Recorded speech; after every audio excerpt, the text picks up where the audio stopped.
तो अब चैप्टर 3 का यह दूसरा पार्ट करेंगे। तो जिन्होंने पार्ट 1 नहीं देखा है इस चैप्टर 3 का, वो यहाँ आई बटन पर क्लिक करके पहले तो पार्ट 1 देख लें, या उस पार्ट 1 के वीडियो की लिंक डिस्क्रिप्शन में भी है, वहां से भी देख सकते हैं, ठीक है। और यदि विचरण के बारे में विस्तार से जानना है तो पार्ट 1 देखना जरूरी है, ठीक है, क्योंकि पार्ट 1 में सब कुछ डिटेल से समझाया गया है। तो पार्ट 1 में 5 सवाल हो चुके हैं, छठा भी सवाल हो चुका है, ठीक है। अब यह 7वां सवाल देखिए। तो इस 7वें सवाल में कह रहा है कि जो x है y के वर्गमूल का व्युत्क्रम समानुपाती है, और यदि x बराबर 6 y बराबर 9 तो x का मान ज्ञात करो जबकि y बराबर 25। तो जैसे कि पिछले सवालों में करते थे ऐसे इसमें भी करेंगे। तो यहाँ पर चूंकि जो x दिया हुआ है यह y के वर्गमूल का व्युत्क्रम समानुपाती है, तो चूंकि यहाँ पर समानुपाती की बात की गई है इसलिए यहाँ पर हम प्रोपोर्शनल लगाएंगे, और चूंकि यहाँ पर व्युत्क्रम की बात की गई है तो यह 1/, रहेगा, ठीक है। तो 1/, y का वर्गमूल, तो y का वर्गमूल क्या हो जाएगा, √y। अब हम इस प्रोपोर्शनल को हटाकर यहाँ पर कोई नियतांक जोड़ दें और इस प्रोपोर्शनल की जगह पर बराबर लगाएंगे, ठीक है। तो जब प्रोपोर्शनल की जगह बराबर लगाएंगे तो यहाँ पर कोई नियतांक के जोड़ देंगे और बटे में हो जाएगा √y, ठीक है, क्योंकि के अक्कम के ही हो जाएगा, बटे √y हो जाएगा। तो इसे समीकरण डाल दें 1। अब चूंकि हमें x का मान ज्ञात करना है जबकि y का मान 25 हो, तो पहले तो हम यहाँ से k का मान ज्ञात कर लें, फिर उस k का मान यहाँ पर रख देंगे और y का मान 25 रख देंगे तो x का मान पता चल जाएगा। तो k का मान ज्ञात करने के लिए हमें x और y के जो ये मान दिए हुए हैं ये यहाँ पर रखने होंगे। तो यहाँ पर लिखें कि समीकरण 1 में x बराबर 6 y बराबर 9 रखने पर, तो अब इस समीकरण 1 में x की जगह पर 6 रख दें, बराबर k का मान छोड़ दें अपान √y, तो y का मान हमें रखना है 9, ठीक है। अब यहाँ से क्या हो जाएगा, 6 बराबर k बटा 9 का वर्गमूल करेंगे, यह रह जाएगा 3। अब चूंकि यह 3 बटे में है, इधर आएगा तो गुणे में हो जाएगा, तो यह हो जाएगा 6 गुणे 3 और इधर रह जाएगा k, तो k का मान आ गया 6 तियां 18। तो यहाँ पर लिखेंगे k बराबर 18। अब चूंकि k का मान तो आ गया है तो k और y का मान हम समीकरण 1 में रखकर x का मान पता कर सकते हैं। तो यहाँ पर लिखेंगे अब y बराबर 25 और k बराबर 18 समीकरण 1 में रखने पर। तो इस समीकरण में जब हम k और y के मान रखेंगे तो क्या हो जाएगा, x बराबर k की जगह पर 18 और बटे y की जगह पर हमें रखना है 25। तो यह हो जाएगा 18 बटे 5, क्योंकि 25 का वर्गमूल करेंगे तो 5 हो जाएगा। तो x बराबर आ जाएगा, 5 को हमें 18 में भाग कराना है, चूंकि अंश बड़ा है हर से इसलिए हमें भाग कराना होगा। तो 5 तियां 15 बचेगा 3, तो यह हो जाएगा 3 सही 3/5, अतः यही हो जाएगा हमारा आंसर। अभी इस 8वें सवाल में देखिए, कह रहा है कि यदि x प्रोपोर्शनल 1/√y और y बराबर 9 जब x बराबर 4, तो x का मान हमें ज्ञात करना है जब y बराबर 25। तो यह भी सवाल 7वें सवाल के जैसा ही है। तो यहाँ पर तो देखिए x प्रोपोर्शनल 1/√y तो बनाया हमें मिल गया, ऐसा ही 7वें सवाल में भी बनाया गया था। तो यहाँ पर भी हम प्रोपोर्शनल हटा दें तो x बराबर क्या हो जाएगा, k अपान √y, तो ये समीकरण हो जाएगी 1। अब इसमें हम y की जगह 9 और x की जगह पर 4 रख दें।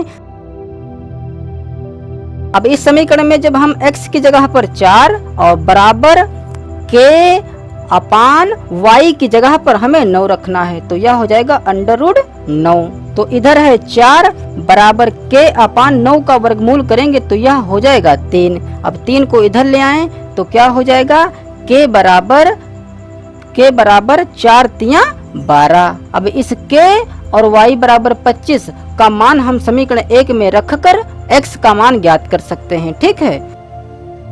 तो क्या हो जाएगा, x बराबर k की जगह पर 12 अपान y की जगह पर हमें रखना है 25। तो यह हो जाएगा 12/25 का वर्गमूल 5। अब 5 से हम इसमें भाग कराएंगे तो क्या हो जाएगा, 5 दूना 10, 2 बचेगा शेष, तो 2 और 5 से भाग कराया गया है इसलिए बटे में 5, तो यह हो जाएगा 2 सही 2/5, अतः यही हो जाएगा हमारा आंसर। तो देखिए 9वां सवाल पार्ट 1 में तो हो ही गया है। अब यह 10वां सवाल देखिए, कह रहा है कि यदि x का वर्ग, तो x का वर्ग हम इस प्रकार से करेंगे, ठीक है। x का वर्ग y के वर्गमूल, तो y का वर्गमूल इस प्रकार से करेंगे, ठीक है। तो यह हो गया y का वर्गमूल के अनुक्रमानुपाती, तो यह हो गया अनुक्रमानुपाती है, तथा z के घन के प्रतिलोमानुपाती है। तो z का जो घन होता है वह क्या होता है, इस प्रकार से। तो यह हो गया z का घन, ठीक है। और चूंकि यह प्रतिलोमानुपाती है इसलिए हम बटा कर देंगे, मतलब यह बटे में रहेगा z, ठीक है। फिर कह रहा है कि और यदि x बराबर 2 y बराबर 9 जब z बराबर 3, तो y का मान हमें ज्ञात करना है जब x का मान 6 और z का मान 2 हो, ठीक है। तो यहाँ से पहले हम x y z के मान रखकर k का मान ज्ञात कर लें, ठीक है।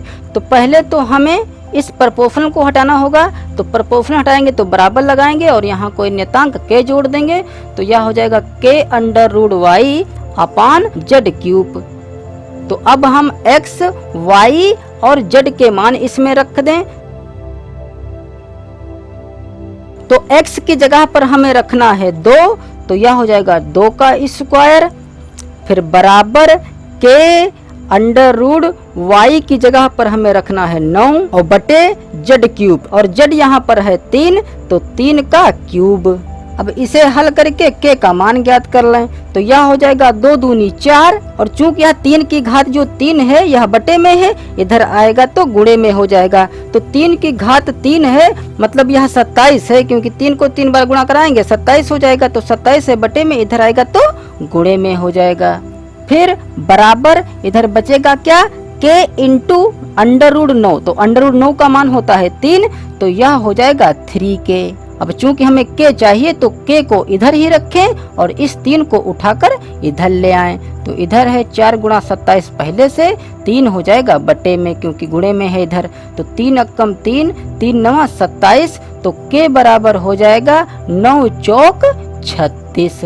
अब समीकरण 1 में k x और z का मान रखकर हम y का मान पता कर सकते हैं। तो यहाँ पर लिखेंगे अब k बराबर 36, x बराबर 6, z बराबर 2 समीकरण 1 में रखने पर। तो चूंकि यह समीकरण 1 थी, ठीक है, यहाँ पर हम समीकरण इसे 1 मानेंगे, तो यह समीकरण है 1, तो इस समीकरण 1 में हम इन सब के मान रख दें, तो क्या हो जाएगा, इस x की जगह पर हमें 6 रखना है, तो यह हो जाएगा 6 का स्क्वायर बराबर k की जगह पर हमें रखना है 36, तो 36 और गुणे अंडर रूट y अपान z का क्यूब, तो z हमारे पास है 2, तो हो जाएगा 2 का क्यूब। तो इधर हो जाएगा 6 छाक 36, और जो यह बटे में है 2 की घात 3, मतलब यह है 8, तो जब इधर आएगा तो गुणे में हो जाएगा, और जो यह 36 गुणे में है ऊपर है, इधर आएगा तो बटे में हो जाएगा। तो इधर बचेगा सिर्फ हमारे पास अंडर रूट y, तो यहाँ से 36 और 36 कट जाएगा, तो इधर बचेगा हमारे पास सिर्फ 8, और इधर है अंडर रूट y। तो चूंकि हमें y का मान सिर्फ ज्ञात करना है, इसलिए इस वर्गमूल को हम उठाकर इधर रख दें। तो जब इस वर्गमूल को उठाकर इधर लाएंगे तो यह हो जाएगा 8 का स्क्वायर, ठीक है, बराबर इधर बचेगा y, तो y बराबर क्या हो जाएगा 8 अठाई 64, अतः यही हो जाएगा हमारा आंसर। अब इस 11वें सवाल में कह रहा है कि यदि x y का प्रतिलोमानुपाती और y z का प्रतिलोमानुपाती है तो सिद्ध करो कि x प्रोपोर्शनल। तो चूंकि यहाँ पर दो संबंध दिए हुए हैं, एक x और y के बीच में और दूसरा y और z के बीच में, ठीक है, तो यहाँ से हमें दो समीकरणें बनानी होंगी, फिर उन दोनों समीकरणों से हम यह सिद्ध करेंगे, ठीक है। तो यहाँ पर दिया है x y का प्रतिलोमानुपाती है, तो इसे हम इस प्रकार से लिखेंगे x प्रोपोर्शनल 1/y इसलिए क्योंकि यह प्रतिलोमानुपाती है, ठीक है। तो अब हम यह प्रोपोर्शनल हटा दें तो क्या हो जाएगा x बराबर, यहाँ पर कोई नियतांक जोड़ दें। अब देखिए दोनों में हम k नहीं जोड़ सकते हैं, ठीक है, क्योंकि इसका नियतांक कुछ और होगा और इसका नियतांक कुछ और होगा, ठीक है। तो इसको हम k1 और दूसरे को k2 मान सकते हैं, तो यहाँ पर हम k1 मान रहे हैं, तो k1 बटा हो जाएगा y। तो इसे समीकरण डाल दें 1, और फिर कह रहा है कि y z का प्रतिलोमानुपाती है, तो तथा y प्रोपोर्शनल 1/z। अब यहाँ से y बराबर क्या हो जाएगा, k2 हो जाएगा अपान z। तो ये समीकरण हो जाएगी 2। अब इन दोनों समीकरणों में हम ऐसा क्या करें ताकि हमें यह प्राप्त हो सके। तो चूंकि हमें सिद्ध करने वाले में सिर्फ x और z लाना है, मतलब हमें y को गायब करना है। तो देखिए समीकरण 1 और 2 को यदि हम जोड़ घटा दें तब y तो गायब नहीं हो पाएगा। तो देखिए अगर हम गुणा भी कराएंगे तो यह हो जाएगा xy और इधर हो जाएगा k1 k2 अपान yz, तब भी y नहीं कट पाएगा। तो हम क्या करेंगे, समीकरण 1 को समीकरण 2 से भाग करा देंगे। तो यहाँ पर लिखेंगे समीकरण 1 भाग समीकरण 2। तो समीकरण 1 को हमें समीकरण 2 से भाग कराना है। तो हम जानते हैं लेफ्ट लेफ्ट वाला भाग होता है, राइट राइट वाला भाग होता है। तो इधर हमारे पास है x और बटे में हो जाएगा y। इधर भी हम इतने बटे इतना कर लें तो क्या हो जाएगा k1 अपान y और इसके बटे हमें करना है k2 अपान z। ठीक है, तो यहाँ पर देखिए चूंकि यह बटा हमारा मेन है तो इस मेन बटे को यदि हम गुणा बनाएं तो यह भिन्न पलट जाएगी, मतलब z ऊपर पहुंच जाएगा और k2 नीचे हो जाएगा। ठीक है, तो यहाँ से इसे हटा दें। अब देखिए y हमारा कट जाएगा, क्योंकि बटे में इधर भी y है, बटे में इधर भी y है, तो y कट जाएगा। या हम इस y को इधर भी ला सकते हैं, तो यह हो जाएगा x बटे y, चूंकि y बटे में है, इधर आएगा तो गुणे में हो जाएगी। और इधर क्या बचेगा k1 अपान k2 और बचेगा z। ठीक है, तो y से y कैंसिल हो जाएगी। तो इधर बचेगा हमारे पास x बराबर k1 अपान k2 और इनटू में z। अब हम जानते हैं कि यह एक नियतांक है और बराबर के बाद नियतांक कब आता है, जब यह इस प्रकार से होता है x प्रोपोर्शनल y या x प्रोपोर्शनल z। ठीक है, कुछ भी हो सकता है। तो अगर हम इस प्रोपोर्शनल की जगह बराबर लगाएं तो यह हो जाएगा x बराबर k z। अब यहाँ पर हम चाहें तो k रखें या m रखें या n रखें, मतलब पूरी स्वतंत्रता है हमें यहाँ पर कुछ भी रखने की। ठीक है, तो चाहे तो यहाँ पर हम k1 बटा k2 भी लिख सकते हैं। तो देखिए जब प्रोपोर्शनल था तो प्रोपोर्शनल जब हटाया गया और प्रोपोर्शनल की जगह बराबर लगाया गया तो k1 अपान k2 रख दिया गया। ठीक है, तो अगर हम यह नियतांक हटा दें तो फिर प्रोपोर्शनल लग जाएगा। तो वही हम इसमें भी करेंगे, मतलब जब यह नियतांक हटेगा तो यहाँ पर हम प्रोपोर्शनल लगा सकते हैं और इधर रह जाएगा z। देखिए यही हमें सिद्ध करना था, अतः यह हुआ प्रूव्ड। अब इस 12वें सवाल में कह रहा है कि यदि x बराबर p plus Q plus r, जहाँ पर p proportional y, q proportional y square और r प्रोपोर्शनल y क्यूब और x बराबर 3, 14 और 39, जबकि y क्रम से 1, 2 और 3 के बराबर है, तो x का मूल्य ज्ञात करना है, जबकि y बराबर 5। अब देखिए यहाँ पर जो दिया है p proportional y, q proportional y square, r proportional y cube. ठीक है, यहाँ से पहले हम इन प्रोपोर्शनल को हटा लें तो लिखेंगे चूंकि p प्रोपोर्शनल y, तो क्या हो जाएगा p बराबर, अब चूंकि यहाँ पर देखिए हमारे पास 3 प्रोपोर्शनल हैं, इसलिए हम सबका नियतांक अलग अलग रखेंगे। तो इसको मान लेते हैं MNO या इसको मान लेते हैं K1 और इसको मान लेंगे K2, इसको मान लेंगे K3। ठीक है, तो यह हो जाएगा P बराबर K1 Y। अब फिर दिया है Q प्रोपोर्शनल Y स्क्वायर, तो यहाँ पर लिखेंगे Q प्रोपोर्शनल y स्क्वायर, तो खाली q बराबर क्या हो जाएगा, यहाँ पर k2 मान लें। जब फिर अब हमारे पास है r proportional y cube, r बराबर क्या हो जाएगा k3 मान लें, k3 y क्यूब। तो अब देखिए हमारे पास p q r का डायरेक्टली मान यहाँ पर आ गया है। ठीक है, तो यह मान हम इसमें रख दें जो हमारे पास x बराबर p plus Q plus r दिया हुआ है। तो लिखेंगे x बराबर क्या हो जाएगा, p का मान k1 y, फिर प्लस q का मान है k2 y स्क्वायर, फिर प्लस r का मान है k3 y क्यूब। अब देखिए जैसे कि पीछे हमारी समीकरण बनती थी x बराबर k upon under root y, इस प्रकार से या कुछ और बनती थी, तब हमें x का मान या y का मान ज्ञात करने के लिए हम k का मान निकालते थे। ठीक है, तो यहाँ पर देखिए हमारे पास 3 बार k है, k1 k2 k3। तो हमें इन तीनों k का मान पता होना चाहिए ताकि हम उस k1 k2 k3 का मान यहाँ पर रख दें और y की जगह पर हम सब कहीं 5-5 रख देंगे। ठीक है, तब हमें x का मान प्राप्त हो जाएगा क्योंकि सवाल ने हमें x का मान ज्ञात करने के लिए कहा है। तो x का मान ज्ञात करने के लिए पहले हम k1 k2 और k3 का मान पता कर लें। तो देखिए हम जानते हैं कि जितने भी मान हमें ज्ञात करने होते हैं उतनी ही समीकरणें भी होनी चाहिए। तो हमें चूंकि यहाँ पर 3 मान ज्ञात करने हैं k1 k2 और k3 का, इसलिए हमें 3 समीकरणें बनानी होंगी।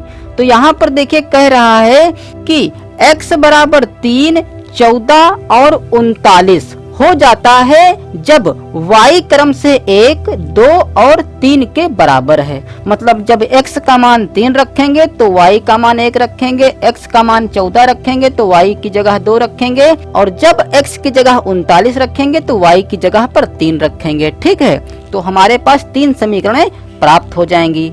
तो इसको समीकरण 1 डाल दें जैसे कि पिछले सवालों में समीकरण डालते आए हैं। अब इस समीकरण में x बराबर 3 और y बराबर 1 रख दें। तो इस x की जगह पर हमें रखना है 3 बराबर k1 और y की जगह पर सब कहीं हमें 1-1 रखना है। ठीक है, तो k1 की गुणा 1 से कराएंगे तो k1 अक्कम k1 ही हो जाएगा। फिर प्लस फिर y स्क्वायर की जगह पे भी हमें 1 रखना है। तो y की जगह पर जब 1 रखेंगे तो 1 का स्क्वायर करेंगे 1 ही आएगा, तो k2 अक्कम k2 हो जाएगा। फिर प्लस y की जगह 1 रखेंगे तो 1 का क्यूब हो जाएगा 1, तो k3 अक्कम k3 हो जाएगा। तो देखिए इसको हम इधर और इसको इधर रख सकते हैं। ठीक है, और इसे समीकरण हम कोई डाल दें, 1 तो बन ही चुकी है तो इसे डाल दें समीकरण 2। ठीक है, या हम जानते हैं कि ये समीकरण जो है ये समीकरण मेन समीकरण है। ठीक है, इसलिए हम इसका कोई अलग नाम दे सकते हैं। मान लेते हैं कि इसका नाम हम a दे रहे हैं, तो यहाँ पर हमें a रखना होगा और जो ये 3 समीकरणें बनेंगी तो यह हो जाएगी पहली समीकरण। तो लिखेंगे x बराबर 14 और y बराबर 2 समीकरण a में रखने पर। तो अब इस समीकरण में x की जगह पर 14 रखेंगे बराबर k1। अब देखिए k1 की गुणा हमें करानी है y से, तो y की जगह पर हमें रखना है 2, तो यह हो जाएगा k1 गुणे 2, तो हम इसे लिख सकते हैं 2k। ठीक है, तो 2 हम शुरुआत पर रख सकते हैं। फिर प्लस फिर रखना है हमें y की जगह पर 2, तो यह हो जाएगा 2 का स्क्वायर, तो 2 का स्क्वायर हो जाएगा 4, तो यह हो जाएगा 4k2, तो प्लस 4k2। फिर प्लस y की जगह पर हमें रखना है फिर से 2, तो यह हो जाएगा 2 दूनी 4 दूनी 8, तो यह हो जाएगा 8k3। अब देखिए हम इसे उठाकर यहाँ और 14 को उधर रख सकते हैं। ठीक है, अब देखिए यहाँ पर 2 है, यहाँ पर भी 2 है, 2 दूनी 4, यहाँ पर भी 2 है, 2 चक्कू 8। ठीक है, तो हम यहाँ से 2 कॉमन ले सकते हैं। तो जब 2 कॉमन लेंगे तो यहाँ पर बचेगा k1 और प्लस यहाँ पर बचेगा 2k2 और प्लस यहाँ पर बचेगा 2 चक्कू 8k3 और बराबर में इधर है 14। ठीक है, तो 2 जो यह है यह गुणे में है, इधर आएगा तो बटे में हो जाएगा, तो इधर बचेगा हमारे पास k1 प्लस 2k2 और प्लस 4k3 और जो यह 2 गुणे में है इधर आएगा तो बटे में हो जाएगा इस प्रकार से। तो यह हो जाएगा 2 अक्कम 2, 2 सत्ती 14। ठीक है, तो डायरेक्ट हम यहाँ पर 7 ही रख सकते हैं। तो ये समीकरण हो जाएगी हमारी 2। और अब हम x की जगह पर 39 और y की जगह पर 3 रखेंगे। तो लिखेंगे, तो इस x की जगह पर हमें रखना है 39 बराबर k1 और y की जगह पर हमें रखना है 3, तो यह हो जाएगा 3k1, तो यहाँ पर हम 3 लिख सकते हैं। फिर प्लस y की जगह पर हमें रखना है 3, तो हो जाएगा 3 तिहाई 9, तो यह हो जाएगा 9k2। प्लस k3 और y की जगह पर हमें रखना है 3, तो यह हो जाएगा 3 तिया 9 तिया 27, तो यहाँ पर हम 27 k3 रख दें। ठीक है, अब चाहें तो इस 39 को हम उधर रख सकते हैं।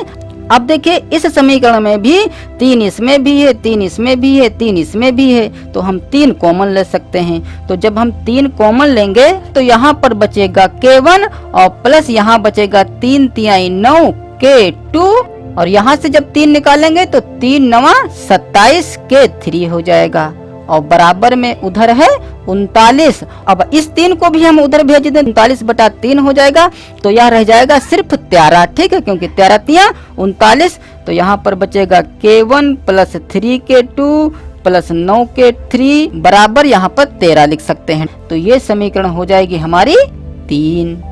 तो अब हमारे पास जो ये 3 समीकरण आ गई हैं, 1 2 3, तो इन तीनों समीकरणों को हमें हल करके k1 k2 और k3 का मान ज्ञात करना होगा, ताकि हम इस समीकरण a में रखकर x का मान ज्ञात कर सकें। ठीक है, क्योंकि y का मान तो हमें 5 ही रखना है बाद में। तो देखिए इन तीनों समीकरणों को हम यहाँ पर नोट करे ले रहे हैं, ताकि हम यहाँ पर k1 k2 और k3 का मान ज्ञात कर सकें, और इसे हटाए दे रहे हैं यहाँ से। ठीक है,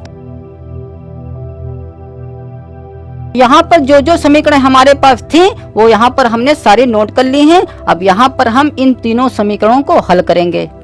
तो देखिए हल करने के लिए हमारे पास 2 चर राशियां होनी चाहिए, जो कि हम हाई स्कूल में सीख चुके हैं कि x प्लस वाई बराबर, यदि कुछ यहाँ पर होता था, मान लेते हैं 7 है, और यहाँ पर x माइनस वाई बराबर यहाँ पर 3 है। ठीक है, अगर हमारे पास ये 2 समीकरण इस प्रकार से होती, मतलब 2 ही चर राशियां यहाँ पर होती, तब हम यहाँ पर x और y का मान बड़ी आसानी से ज्ञात कर सकते हैं विलोपन विधि से।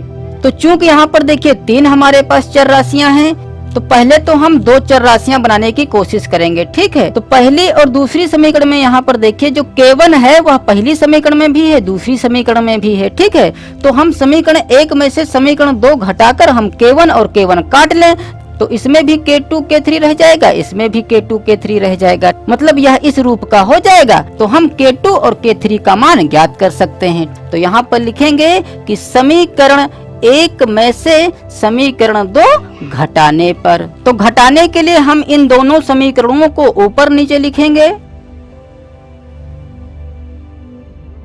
और हम जानते हैं कि जब हम 2 समीकरणों को आपस में घटाते हैं तो नीचे वाली समीकरण के चिन्ह बदल दिए जाते हैं, मतलब प्लस का माइनस, माइनस का प्लस कर देंगे। ठीक है, तो यहाँ से k1 और k1 तो कट जाएगा। अब यहाँ पर हमारे पास क्या बचेगा, तो देखिए यहाँ पर है प्लस का 1, ऊपर है प्लस का 1 k2 और नीचे है माइनस का 2 k2, तो 1 में से 2 घटाएंगे तो माइनस का 1 बचेगा, तो माइनस का बचेगा 1 k2। इसी प्रकार k3 में देखिए प्लस का है 1 और माइनस का है 4, तो यह रह जाएगा माइनस का 3, तो माइनस 3 k3, और बराबर इधर है 3 माइनस 7, तो यह बचेगा माइनस का 4।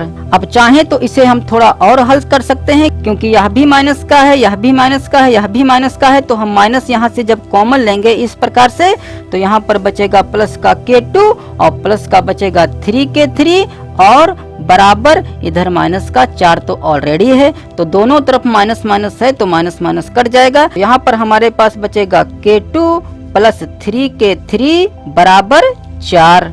अब देखिए चूंकि इसमें जो हैं 2 ही हमारे पास चर हैं, एक है k2 एक है k3। ठीक है, तो इसको हम समीकरण डाल दें 4। अब फिर हमें इसी रूप की एक समीकरण और बनानी है, ताकि वहां पर भी k2 और k3 का मान प्राप्त हो सके।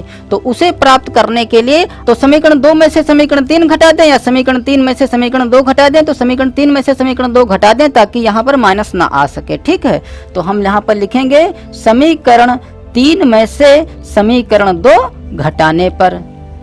तो पहले लिख लें समीकरण 3 ऊपर, और इसके नीचे लिख लें समीकरण 2। अब चिन्ह बदल दें, माइनस माइनस माइनस माइनस, तो यहाँ से k1 k1 तो कट जाएगा, तो 3 में से 2 घटाएंगे बचेगा 1 k2, और इसी प्रकार 9 में से 4 घटाएंगे तो बचेगा प्लस का 5 k3, और बराबर में 13 में से 7 घटाएंगे बचेगा 6। तो ये समीकरण हो जाएगी, 4 तो बन चुकी हैं समीकरण, तो ये हो गई 5वीं समीकरण। अब हम चौथी और पांचवी समीकरण से K2 और K3 का मान ज्ञात कर सकते हैं। तो यहाँ पर देखिए चौथी समीकरण और पांचवी समीकरण में K2 अकेला है, तो हम K2 को काट सकते हैं, तो हमारे पास सिर्फ K3 रह जाएगा, तो K3 का मान ज्ञात हो जाएगा। तो लिखेंगे कि समीकरण, बड़ी समीकरण ऊपर रखें, ठीक है। तो यह बड़ी समीकरण है क्योंकि यहाँ पर 5 K3 है, यहाँ पर 3 K3 है, तो समीकरण 5 में से समीकरण घटा दें 4, तो घटा दें तो ये माइनस की हो जाएगी, ये भी माइनस का हो जाएगा और ये भी माइनस का हो जाएगा। तो यहाँ से K2 तो कट जाएगा, तो हमारे पास इधर बचेगा 5 में से 3 घटाएंगे बचेगा 2K3 बराबर 6 में से 4 घटाएंगे बचेगा 2। इसलिए K3 बराबर क्या हो जाएगा, इधर देखिए 2 तो ऑलरेडी है और यह जो 2 गुणे में है इधर आएगा तो बटे में हो जाएगा, 2 2 अक्कम 2 2 अक्कम 2, तो K3 का मान आ गया 1। अब इस K3 का मान हम किसी समीकरण में रख दें 4 में अथवा 5 में, तो K2 का मान प्राप्त हो जाएगा। तो यहाँ पर लिखेंगे कि K3 का मान समीकरण 4 में रखने पर, तो यह हो जाएगा K2 प्लस 3 रखेंगे और K3 की जगह पर 1 रखेंगे, तो यह हो जाएगा 3 गुणे 1 और बराबर में है 4, तो यह हो जाएगा K2 बराबर 4 और प्लस का है 3 अक्कम 3, इधर आएगा माइनस का हो जाएगा 3, तो K2 का मान आ गया 4 में से 3 घटाएंगे बचेगा 1। तो हमारे पास K2 का मान है और K3 का मान है, जो कि K3 का मान है 1 और K2 का मान भी 1 है। अब सिर्फ हमारे पास K1 रह गया है, तो अब हम K2 और K3 का मान किसी भी समीकरण में रखकर हम K1 का मान ज्ञात कर सकते हैं। तो इसे यहाँ से हटाए दे रहे हैं और यहाँ पर हम K1 ज्ञात कर लें। तो लिखेंगे कि K2 तथा K3 का मान समीकरण, जो समीकरण आसान हो उसमें रख दीजिए। तो यहाँ पर समीकरण 1 आसान है, इसलिए समीकरण हम 1 में रखने जा रहे हैं, ठीक है। तो समीकरण 1 में रखने पर K1 प्लस K2 का मान 1 प्लस K3 का भी मान 1 और बराबर में है 3, तो K1 बराबर क्या हो जाएगा, देखिए इधर तो 1 और 1 2 हो जाएगा, तो जब यह 2 उठकर इधर आएगा तो माइनस का 2 हो जाएगा, इधर 3 तो पहले से है, तो यह हो जाएगा 3 माइनस 2, तो K1 का भी मान आ गया, 3 में से 2 घटाएंगे 1 बचेगा, तो K1 का मान भी 1 आया, K2 का भी मान 1 आया, K3 का भी मान 1 आया। अब हम x का मान ज्ञात कर सकते हैं जब हमारे पास y का मान 5 हो, ठीक है। तो अपना इसे हम हटाकर यहाँ पर x का मान ज्ञात करेंगे। तो लिखेंगे अब समीकरण A में, अब इस समीकरण A में हम ये सब मान रख दें, तो यह हो जाएगा x बराबर K1 की जगह 1 गुणे y की जगह 5 प्लस K2 की जगह 1 और y की जगह 5 का स्क्वायर करना होगा, फिर प्लस K3 की जगह 1 गुणे y की जगह पर 5 जिसका हमें करना है क्यूब, ठीक है, बराबर 5 अक्कम 5 प्लस 5 पचे 25 अक्कम 25 और प्लस 5 पचे 25 पंचे 125 और 125 अक्कम 125। अब इन तीनों को जोड़ लें तो यह हो जाएगा 125 में 25 जोड़ेंगे 150 हो जाएगा, 150 में 5 जोड़ेंगे तो हो जाएगा 155।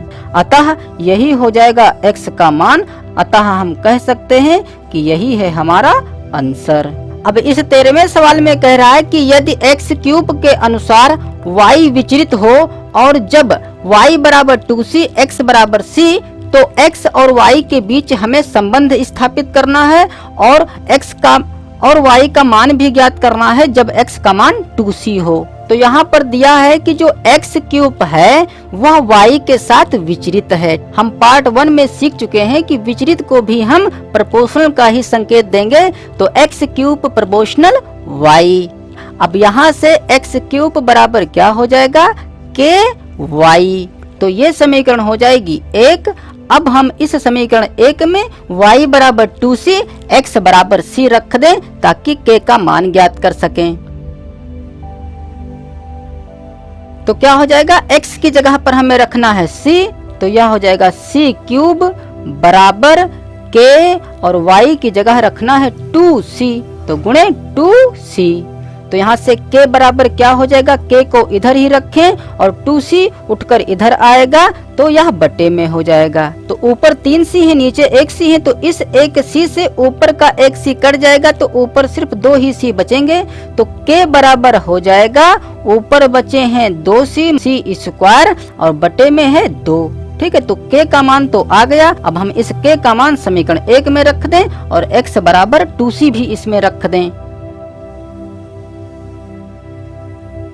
तो अब हम इस x की जगह पर रखेंगे 2c, तो यह हो जाएगा 2c का क्यूब, फिर बराबर k का मान आया है c स्क्वायर अपान 2, तो c स्क्वायर अपान 2 और इंटू में y, तो यह हो जाएगा 2 दूनी 4 दूनी 8 c क्यूब बराबर c square upon 2 into y. तो चूंकि हमें सिर्फ y का मान ज्ञात करना है तो जो यह c स्क्वायर बटे 2 है उठकर इधर आएगा तो 2 जो है बटे में है गुणे में हो जाएगा, c स्क्वायर ऊपर है इधर आएगा तो बटे में हो जाएगा और इधर बचेगा सिर्फ y। तो ऊपर है 3c नीचे है 2c, तो नीचे के 2c से ऊपर के 2c कट जाएंगे तो ऊपर सिर्फ एक ही c बचेगा। तो यह हो जाएगा 8 दूनी 16c बराबर y, मतलब y का मान आ गया 16c। ठीक है, तो एक आंसर हमारा यह आ गया। तो यह तो हुआ y का मान। अब हम x और y के बीच संबंध स्थापित करेंगे। तो x और y के बीच संबंध स्थापित करने के लिए हमें इस k की जगह पर जो यह मान आया है k स्क्वायर बटे 2 वह रखना होगा ताकि x और y हट ना सके। तो पता चल जाएगा कि x और y के बीच में क्या संबंध है। तो हम यहाँ पर करे ले रहे हैं, तो यहाँ पर लिखेंगे k बराबर c स्क्वायर अपान 2 समीकरण 1 में रखने पर, तो यह हो जाएगा x क्यूब बराबर k की जगह पर c square upon 2 into y. तो इस 2 को उठाकर इधर ले आए तो यह हो जाएगा 2x क्यूब बराबर c स्क्वायर y। अतः यही है x और y के बीच में संबंध। या हम बुक के आंसर की बात करें तो यह इधर है c स्क्वायर y और यह 2x क्यूब इधर है। हम कैसे भी लिख सकते हैं, वैसे तो यह सही है क्योंकि शुरुआत पर x होना चाहिए बाद में y होना चाहिए। ठीक है, अतः यही हो जाएगा हमारा आंसर। अब इस 14वें सवाल में कह रहा है कि यदि x square proportional y cube और x बराबर 3 y बराबर 4 तो x और y के बीच संबंध स्थापित करो। तो यह भी सवाल 13वें के जैसा ही है। तो यहाँ पर दिया है x square proportional y cube, तो यहाँ से प्रोपोर्शनल हटा दें तो x स्क्वायर बराबर k इंटू वाई क्यूब, तो ये समीकरण हो जाएगी 1। अब यहाँ से हम k का मान रखकर इसी समीकरण में रखकर x और y के बीच में संबंध स्थापित कर लेंगे। तो यहाँ पर लिखेंगे x बराबर 3 y बराबर 4 समीकरण 1 में रखने पर, तो x की जगह रखना है 3 तो यह हो जाएगा 3 का स्क्वायर बराबर k इंटू वाई की जगह रखना है 4 तो 4 का क्यूब, तो यह हो जाएगा 3 तिहाई 9 और यह हो जाएगा 4 चक्कू 16 चक्कू 64 और चूंकि यह गुणे में ही इधर आएगा तो बटे में हो जाएगा। तो यह हो जाएगा 9 बटा 64 जो कि है k का मान। अब इस k का मान समीकरण 1 में रखकर हम संबंध स्थापित कर लें तो लिखेंगे k का मान समीकरण 1 में रखने पर, तो k का मान इसमें रख दें तो यह हो जाएगा x स्क्वायर बराबर k का मान है 9 बटा 64 y क्यूब, तो 64 चूंकि यह बटे में ही इधर आएगा तो गुणे में हो जाएगा 64x स्क्वायर बराबर 9y क्यूब। अतः यही हो जाएगा x और y के बीच में संबंध, अतः यही हो जाएगा हमारा आंसर। अब इस 15वें सवाल में देखिए कह रहा है कि यदि x प्रोपोर्शनल y तो सिद्ध करो कि x square minus y square proportional x y. तो यहाँ पर जो दिया है x प्रोपोर्शनल y तो यहाँ से x बराबर क्या हो जाएगा के वाई। ठीक है, तो ये समीकरण हो जाएगी 1। अब जो ये हमारे पास समीकरण दी हुई है इसमें हम ऐसा कुछ करेंगे ताकि हमें इतना प्राप्त हो सके। तो देखिए चूंकि हमें एक्स स्क्वायर और वाई स्क्वायर लाना है तो पहले तो हम इधर एक्स स्क्वायर और वाई स्क्वायर बना लें। तो हम जानते हैं कि जो हम इस पक्ष में करेंगे वही हमें इस पक्ष में भी करना होगा। ठीक है, तो समीकरण 1 से देखिए क्या हो जाएगा, तो एक्स स्क्वायर यहाँ प्राप्त करने के लिए हमें यहाँ एक्स से गुणा कराना होगा। तो जब दोनों पक्षों में समीकरण 1 में गुणा कराएंगे एक्स से तो यह हो जाएगा एक्स स्क्वायर और बराबर इधर भी हमें एक्स से गुणा करानी है तो यह हो जाएगा के एक्स वाई। तो इसे समीकरण डाल दें हम 2 या a। ठीक है, तो हम यहाँ पर a डाल रहे हैं। फिर अब देखिए चूंकि हमें y स्क्वायर लाना है, ठीक है, तो पहले तो हम यहाँ से y का मान पता कर लें। तो फिर लिखेंगे पुनः समीकरण 1 से। तो समीकरण 1 से y बराबर क्या हो जाएगा, चूंकि जो यहाँ k गुणे में है इधर आएगा तो बटे में हो जाएगा, मतलब यह हो जाएगा x बटा k, क्योंकि x बराबर के वाई है। और यहाँ से जब हम y का मान ज्ञात करेंगे तो यह हो जाएगा x बटे k, तो हम y को इधर और x बटे को इधर रख सकते हैं। ठीक है, वही चीज यहाँ पर लिखी गई है। ठीक है, अब हमें यहाँ पर स्क्वायर भी लाना है तो हम यहाँ पर स्क्वायर बना लें। तो स्क्वायर बनाने के लिए हमें दोनों पक्षों में y से गुणा कराना होगा। वर्ग करने पर भी देखिए y स्क्वायर हो जाएगा, तो यहाँ पर x स्क्वायर हो जाएगा, लेकिन फिर यहाँ पर x y नहीं आ पाएगा। ठीक है, इसीलिए हम दोनों पक्षों में y से ही गुणा कराएंगे। तो जब दोनों पक्षों में y से गुणा कराएंगे तो क्या हो जाएगा, y स्क्वायर बराबर एक्स वाई अपान के, और इसे समीकरण डाल दें b।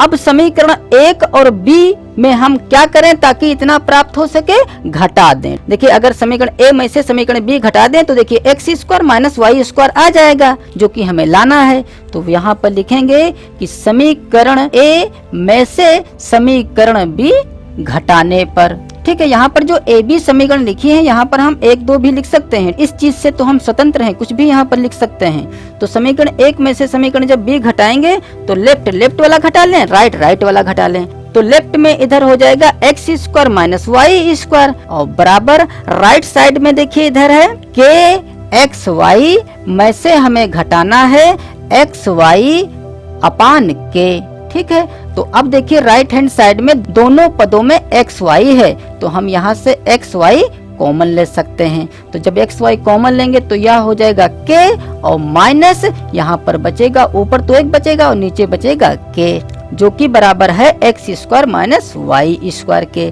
या हम इस चीज को ऐसे भी लिख सकते हैं, x square minus y square बराबर के माइनस 1 बटा के एक्स वाई। अब देखिए चूंकि यह नियतांक है और नियतांक को जब हम हटाएंगे तो इस बराबर की जगह पर प्रपोर्शनल लगा देंगे। ठीक है, तो यह हो जाएगा x square minus y square और बराबर की जगह पर प्रपोर्शनल, और इस नियतांक को भी हटा दें तो यह रह जाएगा सिर्फ एक्स वाई। तो यह हो गया प्रूव्ड। अब जो 16वां सवाल है वह तो पार्ट 1 में ही हो गया है। अब जो शेष सवाल बचे हैं वो अब सवाल पार्ट 3 में करेंगे। ठीक है।